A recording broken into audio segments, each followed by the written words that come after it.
शरद पवारांच्या एका प्रश्नाला भाजपच्या प्रदेशाध्यक्षांनी उत्तर दिले। राम मंदिरात सीतामाईंची मूर्ती का नाही या शरद पवारांच्या प्रश्नाला भाजपचे प्रदेशाध्यक्ष चंद्रशेखर बावनकुळे यांनी ट्विट करत प्रत्युत्तर दिलं। राम मंदिरात बालरूपातील रामलल्ला विराजमान आहेत असं बावनकुळेंनी म्हटलंय।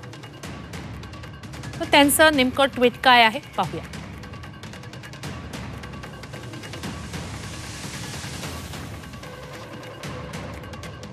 राम मंदिरात सीतामाईंची मूर्ती का नाही असा जावई शोध शरद पवारांनी लावला। एरवी हेच पवार मंदिराच्या प्रश्नावर नाक मोरडत आपण नास्तिक असल्याची शेखी मिरवत असतात।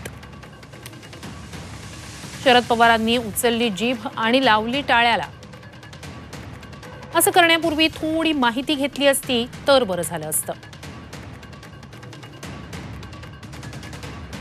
राम मंदिरात बालरूपातील रामलल्ला विराजमान आहेत, पण पवारांना फक्त राजकारण करण्यात रस आहे। जे शरद पवार निवडणुकीसाठी घरात आलेल्या सुनेला बाहेरची म्हणून हिणवतात त्यांना आज सीतामाईंबद्दल कळवळा येणं म्हणजे ढोंगीपणाचा कळसच म्हणावा लागेल, असं म्हणत बावनकुळेंनी पवारांना प्रत्युत्तर दिलंय।